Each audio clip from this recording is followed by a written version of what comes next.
अगर हम लोग लास्ट लेक्चर की बात करते हैं तो वहाँ पे डाइलेक्ट्रिक लॉसेस को हमने बहुत अच्छे से समझा था। मैंने आपको बताया था कि यार परफेक्ट डाइलेक्ट्रिक जैसी कोई चीज़ नहीं होती, तो लीकेज हो सकता है। देन उसके बाद हम लोगों ने फेजर डायग्राम की स्टडी करी थी, तो मैंने बताया था कि जो भी चार्जिंग करंट या लीकेज करंट मांग रहा है हमारा कैपेसिटर, वो दो पार्ट में कंज्यूम होगी। एक होगा जो कैपेसिटर कंपोनेंट होगा कैपेसिटिव, और दूसरा था लॉस कंपोनेंट जो कि रिप्रेजेंट करेगा लॉसेस को। कौन कौन से थे याद कराए, आपको याद होगा अगर पुराना लेक्चर देखा होगा। एक था वहाँ पे हिस्टेरेसिस लॉस और दूसरा था लीकेज लॉस। देन उसके बाद हम लोगों ने यहाँ पे पावर लॉस की वैल्यू निकाली थी कि फॉर्मूला क्या होता है। बहुत इंपॉर्टेंट फॉर्मूला था, काफ़ी बार पेपर में आता है, तो ये फॉर्मूला आपको याद होना चाहिए। इसका पूरा डेरिवेशन करा था ये, अगर आप यूनिवर्सिटी एग्जाम दे रहे हो तो वहाँ पर भी पूछा जा सकता है। फेजर डायग्राम, ये पावर जो पावर इक्वेशन है इसका डेरिवेशन, ये सब चीज़ें बड़ी इंपॉर्टेंट हो जाती हैं। ठीक है, ये सारी चीज़ें हमने चर्चा करी थी। फेजर डायग्राम कैसे बना बड़ा डिटेल में मैंने समझाया था। नाउ उसके बाद हम लोगों ने कुछ इंपॉर्टेंट फीचर डिस्कस करे थे, एंड आज जो है हम लोग डिस्कस करने वाले हैं power factor of the dielectric के बारे में। पावर फैक्टर को इतनी तवज्जो मैं इसलिए दे रहा हूँ क्योंकि ये क्या है, यहाँ पे इस लेक्चर के अंदर थोड़ा सा मैं डिटेल्ड इंसाइट बताऊंगा। ठीक है, तो ये थोड़ा सा हायर ऑर्डर थिंकिंग वालों के लिए लेक्चर बहुत ही इंटरेस्टिंग होने वाला है। तो जो लोग एक लेवल ऊपर का सोचते हैं या थोड़ा सा टेक्निकल एनालिसिस करना चाहते हैं किसी भी चीज़ की, बस पढ़ना नहीं है, टेक्निकल एनालिसिस भी करनी है, तो ये उन लोगों के लिए लेक्चर बहुत ही ज़्यादा ज़रूरी होने वाला है। अच्छा, एक बात याद रखना, ऐसा नहीं है कि टेक्निकल एनालिसिस जिसको करना है वही ये लेक्चर देखेगा। एक्चुअली क्या होता है कि अगर एनालिसिस तुमने पहले ही कर ली तो पेपर के टाइम पे एनालिसिस करने की ज़रूरत नहीं पड़ेगी, वहाँ बड़े आराम से क्वेश्चन पिक कर लोगे। लेकिन अगर आपने टेक्निकल एनालिसिस नहीं करी है और just theory theory topic topic पढ़े हैं, तो याद रखना पेपर के टाइम पे ही टेक्निकल एनालिसिस तुम्हें करनी पड़ेगी। तो इसलिए सीख लो, जिससे कि जब पेपर में पूछा जाए, गेट में या इंटरव्यू में पूछा जाए, तो वहाँ पे ऐसा ना लगे कि हम पहली बार कर रहे हैं। तो आपको प्रोसीजर पता होना चाहिए। तो पावर फैक्टर इतना इंपॉर्टेंट क्यों है किसी भी डायलेक्ट्रिक में, उसकी हम यहाँ पे चर्चा करते हैं। ठीक है, तो शुरू करते हैं। तो सबसे पहले अगर पावर फैक्टर की बात करें, अगर जनरली कोई तुमसे पूछे कि पावर फैक्टर क्या होता है, तो सिंपली वोल्टेज और करंट के बीच का जो एंगल होता है उसको पावर फैक्टर एंगल कहते हैं। और उसका अगर कोसाइन ले लोगे तो this will become power factor. अगर cosine of the angle between voltage and current, तो ये पावर फैक्टर होता है। ठीक है, कॉस फाई के नाम से हम लोग जानते हैं। Now this is the current जो कि हमारे सर्किट यानी कि जो इंसुलेटर की तरफ जा रहा था। ठीक है, charging current, and this one is the basically the voltage, supply voltage. Now इनके बीच में जो एंगल है दिस वन फाई, ये जो है this is called power factor angle. तो ये है तुम्हारा पावर फैक्टर एंगल हो गया। और इसी का अगर कॉस ले लोगे, कोसाइन, तो ये हो जाता है power factor of the cable. तो जो हम बात करते हैं this is the power factor. Now अगर हम लोग कॉस फाई को बड़े ध्यान से देखें तो ये है तुम्हारा फाई, ठीक है, और ये है तुम्हारा 90 डिग्री। ठीक है, तो हम लोग फाई जो है हमारा उसको हम 90 माइनस फाइव अगर लिख दें तो वो कितना हो जाएगा, 90 minus five equal to delta. तो हमने क्या करा, कॉस फाइव जो है इसको हम क्या लिख सकते हैं, कॉस फाइव को, तो कॉस फाइव को हम लोग लिख सकते हैं कॉस 90 माइनस डेल्टा लिख सकते हैं, बिल्कुल लिख सकते हैं ना। Cos 90 minus delta equal to कितना होता है, sine theta. Cos 90 minus theta equal to sine theta. तो यहाँ से आ जाता है साइन डेल्टा पिक्चर में। बहुत इंपॉर्टेंट चीज़ बताने जा रहा हूँ। और साइन डेल्टा जो होता है, अगर डेल्टा एंगल स्मॉल है तो ये क्लोज टू इसकी जो वैल्यू होती है साइन डेल्टा की, वो डेल्टा के बराबर ही होती है। यानी कि अगर डेल्टा एंगल काफ़ी स्मॉल होता है तो उसमें साइन को हटा देते हैं और जो डेल्टा की वैल्यू होती है वही फाइनल वैल्यू हम लोग मान लेते हैं। इसीलिए मैंने आपको बताया था मॉडर्न केबल में इसकी वैल्यू 10⁻³ रेंज में होती है। और लॉस एंगल यानी कि डेल्टा की वैल्यू भी 10⁻³ रेडियन होती है। देखो दोनों सेम है, दिख रहा है यहाँ पे, क्लियर हो रहा है यहाँ पे। तो पावर फैक्टर जो है वो क्लोज टू अप्रॉक्सीमेटली इक्वल होता है लॉस एंगल डेल्टा के। ठीक है, और इसकी वैल्यू कितनी होती है, 10⁻³ रेडियन, जो कि हम लोग मॉडर्न केबल के अंदर इस्तेमाल करते हैं।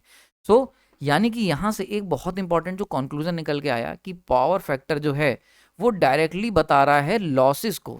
लॉस एंगल क्या बताता है, लॉस एंगल बताता है लॉसेस के पैरामीटर को, लॉसेस के प्रपोर्शन को। तो इसका मतलब क्या हुआ, पावर फैक्टर एंगल जो है या पावर फैक्टर जो है this one directly represent the losses in the dielectric. ये एक बड़ा ही इंपॉर्टेंट कंक्लूजन था। देखो एक चीज़ मैं तुम्हें बड़ी इंटरेस्टिंग दिखाता हूँ, जो भी चीज़ें हमने कंडक्टर के साथ पढ़ी वो जब इंसुलेटर के साथ पढ़ने आए तो रिवर्स हो गई। जैसे कि फॉर एग्जांपल कंडक्टर के साथ हमने पढ़ा कि कंडक्टर के अंदर रेजिस्टेंस डायरेक्ट प्रोपोर्शनल होता है लेंथ के, लेकिन इंसुलेटर में हमने देखा रेजिस्टेंस जो था वो इन्वर्सली प्रोपोर्शनल था लेंथ के। पहला चेंज, ठीक है। दूसरा, अब देखो यहाँ पे कंडक्टर के अंदर हम लोग जब पढ़ते हैं तो पावर फैक्टर क्या बताता है, पावर फैक्टर हम कहते हैं पावर फैक्टर रिप्रेजेंट करता है कि कितनी अच्छी करंट फ्लो हो रही है, आपके पावर फैक्टर हाई होना चाहिए। क्लियर हो रहा है यहाँ पे।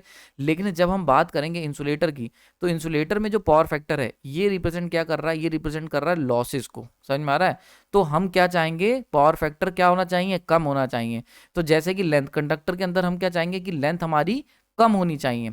लेकिन इंसुलेटर की जब बात करते हैं तो इसके अंदर देखो यहाँ पे क्या है, यहाँ पे लेंथ क्या है, इन्वर्सली प्रोपोर्शनल है। क्लियर हो रहा है। तो दीज आर द कंट्रडिक्शन। तो जैसे कि नॉर्मली कंडक्टर की जब हम बात करते हैं, जब पावर सेंड करते हैं तो हम चाहते हैं पावर फैक्टर हमारा हाई होना चाहिए। लेकिन जब हम इंसुलेटर की बात करते हैं, जब हम केबल की बात करते हैं, केबल इंसुलेशन की, तो हम ये चाहते हैं कि पावर फैक्टर हमारा कम से कम हो। Very important, power factor high नहीं होना चाहिए। क्यों? क्योंकि हाई पावर फैक्टर जो है वो लॉसेस को रिप्रेजेंट कर रहा है। यहाँ पे ये चीज़ फॉर्मूले मैंने बता दी, अभी आगे भी और समझाऊंगा बहुत डिटेल में। This is one of the prime जो कह सकते हो आउटकम है इस पर्टिकुलर फॉर्मूले का। तो यानी कि बिल्कुल देख रहे हो जज्बात पूरे बदल गए हैं। यानी कि हम लोग चाह रहे थे, अभी तक हमने पूरी जिंदगी पढ़ा कि पावर फैक्टर हाई रखना चाहिए, ठीक है, ताकि एक्टिव पावर ज़्यादा रह सके, और हमारे लिए हाई पावर फैक्टर डिजायरेबल होता है पावर सिस्टम में, है ना। हम इसके लिए पावर करेक्शन डिवाइसेस लगाते हैं। लेकिन केबल की जब इंसुलेशन की बात होती है, केबल इंसुलेशन की, तो वहाँ पे हमें क्या ज़रूरत है? वहाँ पे ज़रूरत है कि power factor should be as low as possible, ताकि लॉसेज ना हो। क्लियर हो रहा है यहाँ पे? अभी और देखेंगे इसको डिटेल में, ठीक है। ये वाला पॉइंट हमने लास्ट लेक्चर में देख लिया था। मॉडर्न केबल के अंदर पावर फैक्टर एंगल भी 10⁻³ होता है और लॉस एंगल 10⁻³ रेडियन होता है। ध्यान रखना, रेडियन होगा, डिग्री में नहीं लिख देना, ठीक है। जब भी हम लोग ना डायरेक्टली कोई एंगल यूज करते हैं तो हमेशा वो रेडियन में ही यूज करते हैं, ये चीज आपको ध्यान रखनी है। तो this should be in radian. Clear हो गया यहाँ पे? Now for voltage range up to 66 volt, 6 से 66 किलो वोल्ट के लिए ही है। एक चीज और मैंने लास्ट लेक्चर में बताई थी, 66 किलो वोल्ट के अगर नीचे जा रहे हो तो लॉसेस को हम लोग निगलेक्ट कर देते हैं, इसीलिए इतना लो लॉस एंगल आया है, ठीक है। लेकिन जैसे 66 केवी के ऊपर जाओगे तो जो लॉसेज होंगे वो अच्छे खासे हो रहे होंगे, कोर लॉसेज, और वो हमें कंसीडर करने पड़ेंगे, ठीक है। तो वहाँ पे इनकी वैल्यू चेंज हो जाएगी, ठीक। क्लियर हो गया? नाउ अब देखो, high power factor in cable not desirable, जो भी मैं समझा रहा था आपको, ऐसा क्यों? इसको बात को बहुत ध्यान से समझते हैं। अब देखो फेजर समझाता हूँ। अभी तो हो गया, इस फॉर्मूले से हमने देखा, अब समझते हैं इस बात को फेजर से। देखो एक बात बताओ, पावर फैक्टर होता है cos फाई, ठीक है। cos फाई के बारे में एक बात बड़ी फेमस है, अगर फाई की वैल्यू हाई होगी तो पावर फैक्टर पुअर होगा, ठीक है। क्लियर हो रहा है यहाँ पे? और अगर फाई की वैल्यू लो होगी तो पावर फैक्टर क्या होगा? गुड होगा, बढ़िया होगा, ठीक है।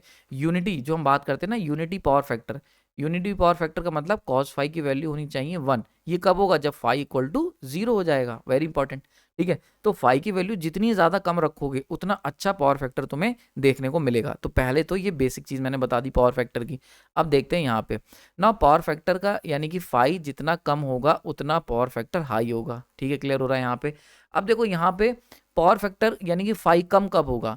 फाई कम तब होगा जब ये पूरा का पूरा करंट जो है ये नीचे झुक जाए। समझ में आ रही? अगर ये आई वैल्यू ये हो जाए तो देखो यहाँ पे फाई की वैल्यू फिर ये हो गई phi dash, phi change to phi dash. समझ में आ रही बात ये? ठीक है। थोड़ा सा हायर ऑर्डर वीडियो है, इसको बड़े ध्यान से देखना, सेकंड ऑर्डर थिंकिंग यहाँ पे चाहिए। और ये मैं इसलिए बता रहा हूँ क्योंकि मैं चाहता हूँ कि आप लोग की लेवल ऑफ थॉट बढ़े, ठीक है। तो केवल ये नहीं कि बस थ्योरी कवर करते जाना है, आपको एक इंजीनियरिंग के नाते एक अच्छा इंजीनियर वही है जो सिचुएशन के हिसाब से सोच सके। तो आपको अपने लेवल ऑफ थॉट बनाने के लिए मैं इस वीडियो को बहुत ही डिटेल में बना रहा हूँ सेपरेटली, ठीक है। क्लियर हो रहा है? पसंद आ रहा है तो लाइक कर सकते हो, और जिनको जरूरत है उनको शेयर जरूर करना, ठीक है। तो अब देखो यहाँ पे फाई एंगल चेंज होके हो गया फाई डैश। अब देखो फाई ज्यादा था, अब फाई डैश जो था वो कम हो गया, यानी कि इस पर्टिकुलर केस के अंदर पावर फैक्टर इंप्रूव हो गया। लेकिन अब बड़े ध्यान से समझना, ये आई नीचे क्यों आएगा? आई नीचे तब आएगा जब जो कैपेसिटर के अंदर करंट जा रही आईसी वो कम जाए कंपेयर टू द जो लॉसेस के अंदर करंट जा रही है वो ज्यादा, आईएल जब ज्यादा हो जाए, यानी कि जब आईएल ज्यादा होगा तो फाई की वैल्यू कम होगी और पावर फैक्टर अच्छा हो जाएगा। अब आईएल की वैल्यू ज्यादा होने का मतलब समझ रहे हो? आईएल क्या रिप्रेजेंट करता था? आईएल रिप्रेजेंट करता था loss component, loss component last lecture में हमने सीखा था। तो देखो अगर हमें पावर फैक्टर को इम्प्रूव करना है तो इसके लिए लॉस कंपोनेंट का करंट ज्यादा होना जरूरी, और सही बात भी है। अगर इसको हम लोग ऐसे देखें तो cos फाई इक्वल टू कितना होता है? एक्टिव अपॉन में एपरेंट, यानी कि जो भी तुम टोटल करंट ले रहे हो उसमें से एक्टिव पावर कितनी है। अब केबल, अगर इंसुलेटर की बात करते हैं, इंसुलेटर, तो इंसुलेटर के अंदर दो करंट थी, एक थी आईसी और एक थी आईआर। अब आईसी जो है, IL sorry, loss component, IC थी कैपेसिटिव कंपोनेंट। अब कैपेसिटिव क्या है? रिएक्टिव पावर है, क्यू को रिप्रेजेंट कर रही है, और आईएल क्या रिप्रेजेंट कर रही है? एक्टिव पावर, पी को। तो अगर तुम्हें पावर फैक्टर इंप्रूव करना है तो तुम्हें एक्टिव पावर बढ़ानी पड़ेगी। एक्टिव पावर मींस लॉसेस बढ़ाने पड़ेंगे, क्योंकि केबल के अंदर एक्टिव जो इंसुलेटर की बात करते हैं डाइलेक्ट्रिक की, वहां पे लॉसेस होते हैं। तो पावर फैक्टर इंप्रूव करने का मतलब है तुम्हें क्या करना पड़ेगा? एक्टिव कंपोनेंट यानी कि लॉस कंपोनेंट बढ़ाना पड़ेगा। लॉस कंपोनेंट बढ़ाने का मतलब है लॉसेस इंप्रूव करने पड़े, बढ़ाने पड़ेंगे, और लॉसेस अगर बढ़ रहे हैं तो it is a poor dielectric. तो अगर कोई डाइलेक्ट्रिक की नजर से देखता है ना, तो डाइलेक्ट्रिक की अगर नज़र से देखोगे तो सारी चीज़ें बदल जाती हैं। डाइलेक्ट्रिक की अगर नज़र से देखोगे तो लेंथ बढ़ने पे रेजिस्टेंस बढ़ता नहीं है, कम हो जाता है इंसुलेटर का। वहीं पे अगर डाइलेक्ट्रिक की नज़र से पावर फैक्टर देखोगे तो डाइलेक्ट्रिक की नज़र से पावर फैक्टर की वैल्यू कम से कम होनी चाहिए, लेकिन अगर कंडक्टर की नज़र से देखोगे तो पावर फैक्टर की वैल्यू ज़्यादा से ज़्यादा होनी चाहिए।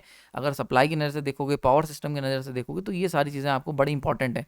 तो यहीं पर क्या होता है ना, जब वाई में पूछ लिया जाता है कि जैसे पूछ लिया जाएगा, अच्छा एक बात बताओ, केबल का पावर फैक्टर क्या होना चाहिए, ज़्यादा होना चाहिए, मतलब जो केबल डाइलेक्ट्रिक है उसका जो पावर फैक्टर है ज़्यादा होना चाहिए, कम होना चाहिए? हर कोई कहेगा सर पावर फैक्टर तो ज़्यादा होना चाहिए, और वहीं पे तुम गलत कर दोगे। तो that is the crucial points. ये बहुत ही ज़्यादा स्मॉल स्मॉल पॉइंट्स हैं जो मतलब आपके इंटरव्यू को, वाइवा को, पेपर को निकालने में हेल्प करेंगे। ठीक है, क्लियर हो रहा है यहाँ पे? तो ये मैंने बड़ा ही डिटेल थॉट करके वीडियो बनाया है, इसको देखो, बहुत कुछ सीखने को मिलेगा। ठीक है, इसी तरीके से अगर हम पावर फैक्टर पुअर कर देते हैं, अपना नीचे कर देते हैं, तो ये कब होगा? पावर फैक्टर पुअर मतलब फाई का एंगल बढ़ा देते हैं। फाई बढ़ाने का मतलब क्या हुआ कि करंट को हम यहाँ शिफ्ट कर देते हैं आईसी की तरफ। तो करंट आईसी की तरफ अगर शिफ्ट करोगे तो फाई डैश जो होगा वो ग्रेटर हो जाएगा, phi dash greater than phi. तो पावर फैक्टर जो होगा डैश वाला वो क्या होगा? वो पुअर हो जाएगा compare to the power factor normal वाला पहले वाले से। अब पावर फैक्टर पुअर हो रहा है तो ऐसा क्यों हो रहा है? यानी कि फाई एंगल बढ़ रहा है। फाई एंगल कब बढ़ेगा? जब आईएल की वैल्यू कम हो जाए, यानी कि जब ये वाला जो वेक्टर है, ये वाला जो फेजर है, इसकी वैल्यू डाउन हो जाए। तो यानी कि जब मैं इसको छोटा कर दूंगा, यहाँ पे ले आऊंगा, तो ये करंट इधर की तरफ शिफ्ट हो जाएगा और फाई एंगल बढ़ जाएगा। ठीक है, तो यानी क्या हुआ? इसको कम करने का मतलब क्या हुआ? आईएल की वैल्यू कम हो गई।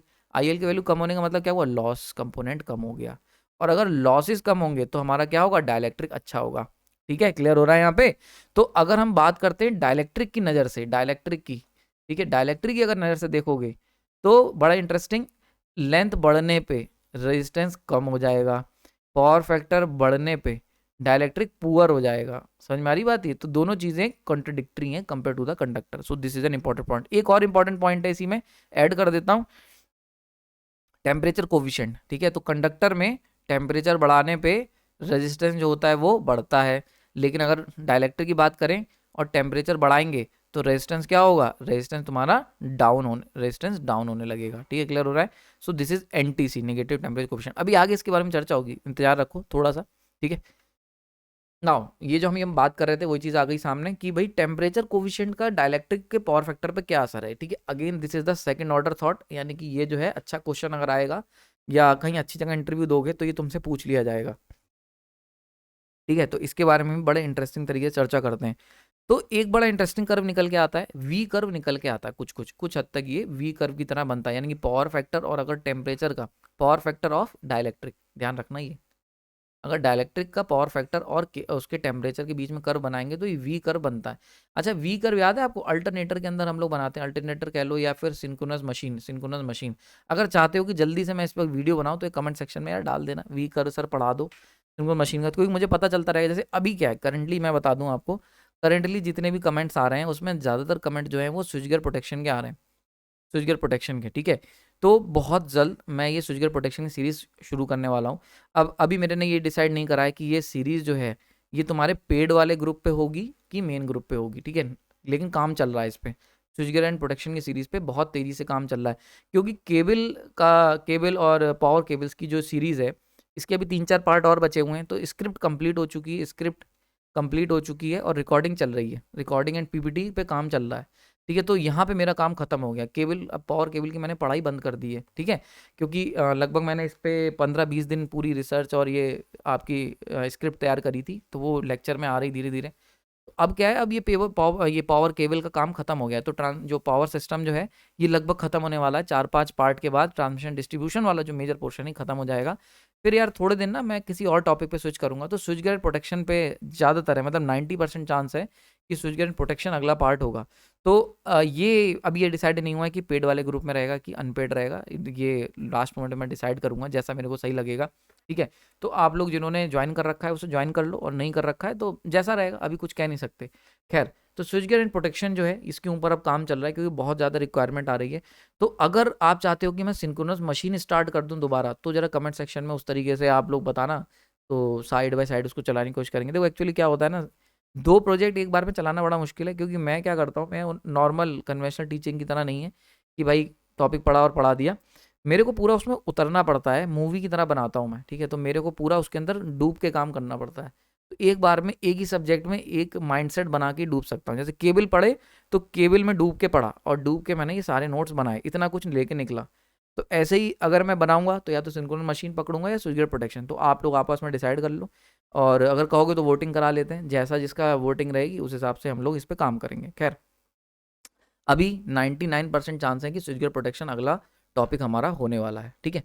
ओके, तो वापस आते हैं अपने चीज़ पे कि टेम्परेचर की बात कर लेते हैं। तो टेम्परेचर इफेक्ट, तो टेम्परेचर हमने देखा वी कर्व होता है, तो क्या बताया, बड़ा इंटरेस्टिंग है ये। इसकी एक्सप्लेनेशन ना बहुत ही कम जगहों पे दे रखी है, मैंने काफ़ी बुक्स पढ़ी, लेकिन ये जो वी कर्व मिलता है ना, इसके बारे में कुछ खास दे नहीं रखा है।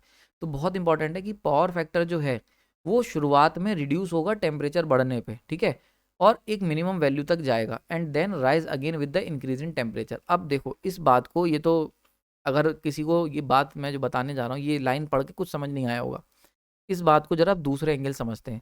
पावर फैक्टर क्या दिखा रहा है, पावर फैक्टर दिखा रहा है लॉसेस को। अब देखो, अब तुम्हारा अलग पर्सपेक्टिव बनेगा, ध्यान से समझना। पावर फैक्टर मोटे मोटे तौर पे क्या दिखा रहा है, लॉसेस को दिखा रहा है। अगर पावर फैक्टर ज्यादा तो लॉसेस ज्यादा। अभी हमने पीछे क्या सीखा, एक सिंगल लाइनर क्या सीखा, पावर फैक्टर अगर ज्यादा है डाइलेक्ट्रिक का तो लॉसेस ज्यादा होंगे, सिंपल सी चीज है, ठीक है। तो अब इसका क्या मतलब हुआ कि टेम्परेचर बढ़ने पे लॉसेस जो हो रहे हैं पहले क्या हो रहे हैं, यहाँ पे पावर फैक्टर यहाँ पे क्या हो रहा है, कम हो रहा है। तो देख रहे हो यहाँ पे पावर फैक्टर की वैल्यू कम होती जा रही है, क्लियर हो रहा है। यानी कि टेम्परेचर बढ़ने पे लॉसेस क्या हो रहे हैं, लॉसेस पहले हो रहे हैं कम, और उसके बाद क्या हो रहा है, मिनिमम वैल्यू ये आ गई, तो यहाँ पे मिनिमम लॉसेस होंगे, यहाँ पे मिनिमम लॉसेस हो रहे होंगे। एंड देन क्या हो रहा है, फिर से अगर टेम्परेचर बढ़ाओगे तो वापस से टेम्परेचर बढ़ाने पे क्या हो रहा है, लॉसेस बढ़ने लग जा रहे हैं। समझ में आ रहा है। तो पावर फैक्टर जहां जहां लिखा देखो उसे लॉसेस से रिप्लेस कर दो, तब तुम्हें एक अलग नजरिया देखने को मिलेगा, क्लियर हो रहा है। तो यानी कि टेम्परेचर बढ़ाने पे पहले लॉसेस कम हो रहे हैं, बड़ा ही कंट्रोवर्शियल, क्योंकि टेम्परेचर बढ़ाने पे लॉसेस बढ़ने चाहिए थे लेकिन लॉसेस कम हो रहे हैं। और फिर उसके बाद क्या हो रहा है, अच्छा चलो कम हो रहे थे तो कम ही होते रहते, नहीं, तो बाद में क्या हो रहा है, एक पर्टिकुलर रेंज के बाद मिनिमम वैल्यू अटेन करने के बाद लॉसेस वापस से बढ़ने लग रहे हैं। अब इसके पीछे का रीजन समझते हैं, ठीक है। सबसे पहले तो इस पॉइंट ए को समझ लो, ये पॉइंट क्या है, this is the minimum power factor point, minimum losses point कह लो इसे, मिनिमम लॉसेस और मिनिमम पावर फैक्टर पॉइंट, ठीक है, समझ में आ रही बात है। तो जनरली इसकी जो रेंज होती है 30 से 60 डिग्री के बीच में होती है, यानी कि 30 और 60 के बीच में एग्जिस्ट करता है ये डाइलेक्ट्रिक के केस में, ठीक है। यहाँ पे हम बात कर रहे हैं इम्प्रेगनेटेड पेपर की, तो जनरली हम लोग इसी को यूज करते हैं, इम्प्रेगनेटेड पेपर को, ठीक है। अब जरा इसका रीजन आइडेंटिफाई करते हैं, ऐसा क्यों हुआ कि टेम्परेचर बढ़ने पे लॉसेस कम क्यों हो गए, ठीक है। तो भाई टेम्परेचर बढ़ा इनिशियल केस में, बिफोर ए की बात हो रही है, यानी कि उसके जो रेटेड वैल्यू है, rated temperature, this should be the rated temperature, ये तुम्हारे रेटेड टेम्परेचर यानी कि डाइलेक्ट्रिक का जो रेटेड टेम्परेचर होता है जिसपे उसे चलाना चाहिए वो वैल्यू दे रखी होती है, क्योंकि लॉसेस कम से कम होंगे उस पर, ठीक है। तो रेटेड बिलो ए कह लो या बिलो रेटेड टेम्परेचर, इसको ऐसे भी लिख सकते हैं, बिलो रेटेड टेम्परेचर, ठीक है। तो अगर रेटेड टेम्परेचर से नीचे लाई कर रहे हो पीछे की तरफ तो क्या होगा, तो अगर तुम नीचे हो और टेम्परेचर बढ़ाओगे तो देखा गया कि पावर फैक्टर कम हो जाएगा, यानी कि लॉसेस कम हो जाएंगे। अब इसका पीछे रीजन समझ लो, बहुत important, initially rise in temperature क्या करेगा, एक्सपेंड करेगा इंसुलेटर को एंड फिल द वॉइड्स। बहुत इंपॉर्टेंट चीज यहाँ पे ये जो था ना, ये रीजन यार मेरे को ढूंढने में बहुत टाइम लग गया, क्योंकि ये हर बुक में कर बता रखा है और इसकी एक लाइन दे रखी जो ऊपर मैंने पहला पॉइंट लिख दिया, पर रीजन क्या है, ठीक है।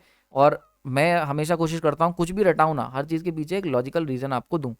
तो देखो इस बात को समझो, देखो हमने जब इंसुलेटर वाला लेक्चर देखा था, आपने मेरा अगर देखा होगा, बहुत इंटरेस्टिंग लेक्चर था, वहाँ पे मैंने बताया था कि भैया हम लोग चाहे बेल्टेड की बात कर लें, इम्प्रेगनेटेड पेपर की बात कर लें, अगर हम प्रेशर्ड केबल के अलावा किसी भी केबल की बात कर लें तो उसके अंदर क्या होता है, जनरली जो भी हम लोग केबल लेते हैं उसके अंदर वॉइड्स, इंसुलेटर जो होता है उसमें ना वॉइड्स बन जाते हैं, वॉइड्स मतलब एयर गैप, ठीक है, एयर गैप बन जाते हैं। अब क्योंकि भाई मोड़ केबल जा रहा है, कहीं मुड़ा है, कहीं पे ऐसे बेंट हुआ हुआ है, ठीक है, टेढ़ा मेढ़ा पड़ा है, तो वहाँ पे क्या होता है, जगह जगह पोर्स टाइप के बन जाते हैं, एयर गैप आ जाता है। अब ये जो एयर गैप होते हैं, तो एयर गैप जो होता है इसकी जो डाइलेक्ट्रिक स्ट्रेंथ होती है 3 × 10⁶ किलो वोल्ट पर 3 kV पर mm होती है, ठीक है। और जो इंसुलेटर है उसकी मान के चलते हैं 30 kV किलो वोल्ट पर mm होती है, समझ में आ रही बात ये। तो अब ये जो पोर्स हैं इनकी क्या है, डाइलेक्ट्रिक स्ट्रेंथ है 3, और ये जो इंसुलेटर है इसकी डाइलेक्ट्रिक स्ट्रेंथ है 30। तो ये जो पोर्स हैं ये क्या करेंगे, ये इस इंसुलेटर को वीक डाउन कर देते हैं। तो क्या होता है, क्यों, क्योंकि ये तो पहले ही ब्रेक डाउन हो जाएंगे।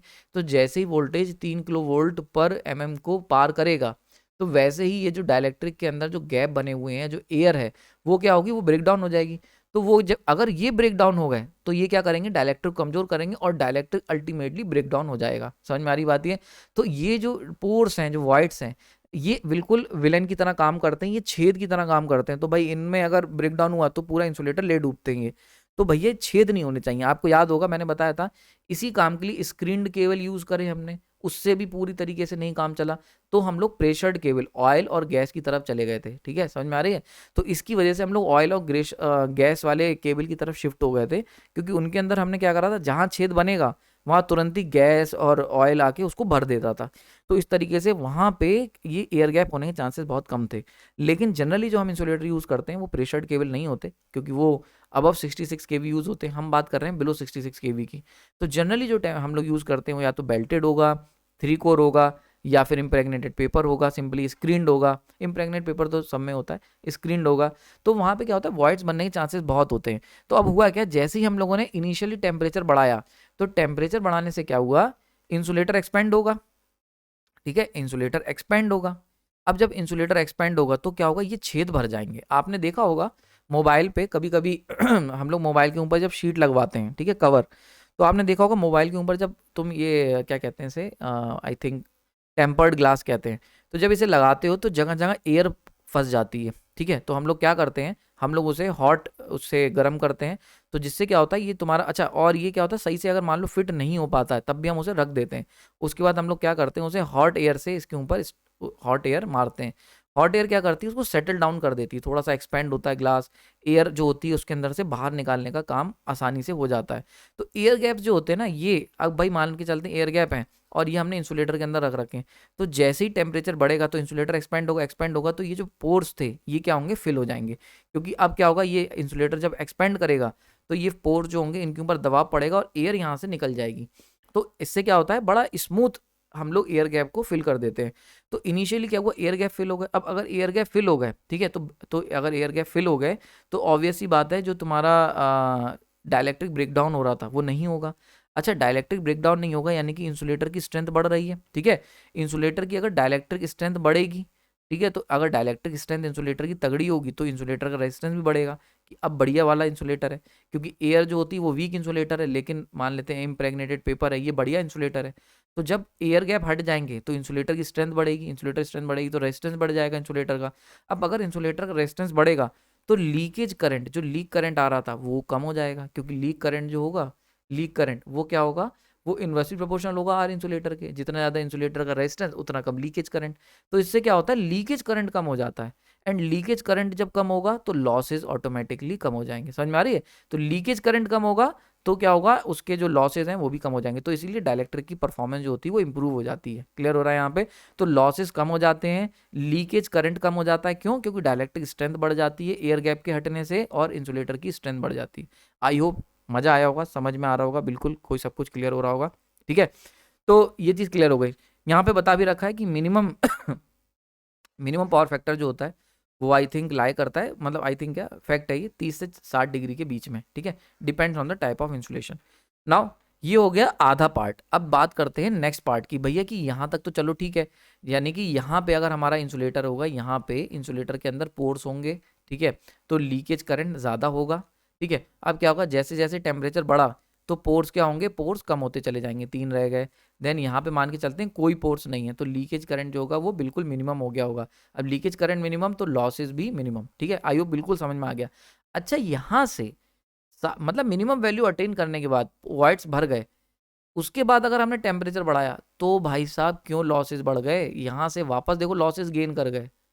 तो ये क्यों हो गया, ये कर वापस से ऊपर क्यों चला गया, इसकी कहानी आगे समझे।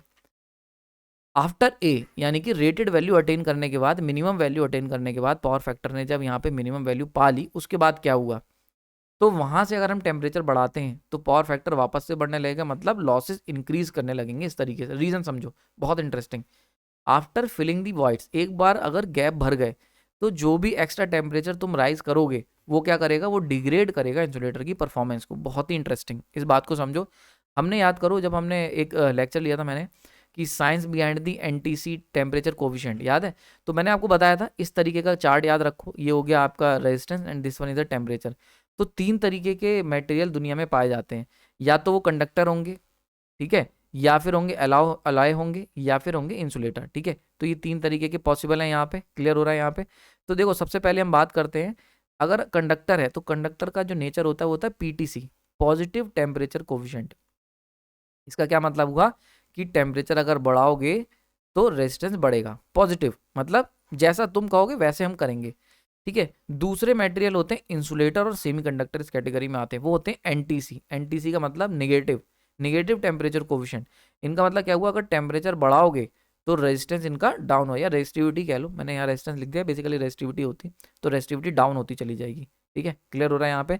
एंड तीसरे होते हैं एलॉय। एलॉय जो होते हैं ये मिक्सचर होते हैं, तो यहाँ पे क्या होता है ZTC मिल जाता है, कुछ कुछ होते हैं, सब में नहीं। तो इसका मतलब क्या हुआ, अगर टेम्परेचर बढ़ाओगे तो इनका रेजिस्टेंस ऐसे का तैसा ही रहेगा, कोई चेंज नहीं आएगा। ठीक है, तो मैंने देखो इसको यहाँ पे रिप्रेजेंट कर रखा है। तो जैसे जैसे टेम्परेचर बढ़ाया तो एनटीसी मतलब टेम्परेचर रेजिस्टेंस डाउन हो गया, पीटीसी में कंडक्टर अगर है तो उसका रेजिस्टेंस बढ़ जाएगा, अलाय का रेजिस्टेंस कांस्टेंट रहेगा। तो this is an important curve, इसको याद कर लेना, बड़ा काम आएगा। ठीक है, तो हम बात कर रहे हैं इंसुलेटर की। डाइलेक्ट्रिक इंसुलेटर का ही एक पार्ट है, आपको पता है ना कि इंसुलेटर जो होते हैं मेजॉरिटी है इंसुलेटर, और डाइलेक्ट्रिक उसी की एक कैटेगरी है उसके अंदर। तो हम बात कर रहे हैं इंसुलेटर्स की। तो अगर हम इंसुलेटर की बात कर रहे हैं तो इंसुलेटर कैटेगरी में आते हैं एनटीसी की, यानी कि अगर टेम्परेचर तुमने बढ़ाया तो रेजिस्टेंस डाउन होगा, यानी कि इंसुलेटर पुअर होते चले जाएंगे, वीक होते चले जाएंगे, उनका जो रेजिस्टेंस है वो डाउन हो जाएगा। अब एक बात सोच के देखो, यहाँ पे क्या लिखा हुआ है, अगर हमने शुरुआत में हमने जब टेम्परेचर बढ़ाया था, बिलो रेटेड जब एग्जिस्ट कर रहे थे, तो वॉइड्स भर दिए थे। वॉइड्स भरने से क्या हुआ कि इंसुलेशन बढ़ गया, रेजिस्टेंस। लेकिन जब हम टेम्परेचर को रेटेड के पार ले जाएंगे तो एक्स्ट्रा टेम्परेचर जो राइज है वो क्या करेगा, वो एनटीसी के कारण इसके रेजिस्टेंस को, इंसुलेटर के रेजिस्टेंस को वीक करने लगेगा। तो क्योंकि इंसुलेटर का नेगेटिव टेम्परेचर कोफिशिएंट है, तो जैसे जैसे टेम्परेचर बढ़ाओगे वैसे वैसे इंसुलेटर का रेजिस्टेंस क्या होगा, डाउन होने लग जाएगा। और अगर इंसुलेटर का रेजिस्टेंस डाउन होगा तो लीक करंट ज़्यादा लीक होगा। सीधी सी बात है भाई, अगर इंसुलेटर के अंदर ये करंट जो मान लेते हैं ये कंडक्टर है, ठीक है, तो this is your insulator resistance R insulator. अब यहाँ से जो करंट लीक होने वाली है वो डिपेंड करेगी आर इंसुलेटर पे। अगर आर इंसुलेटर कम है तो लीकेज करंट ज़्यादा होगी, तो लीकेज करंट बढ़ गई। अब लीकेज करंट बढ़ जाएगी तो लॉसेस जो हो रहे थे लीकेज करंट के कारण I²R वो भी बढ़ जाएंगे। सो डेट इज द पॉइंट। अब लॉसेस बढ़ेंगे तो पावर फैक्टर बढ़ेगा।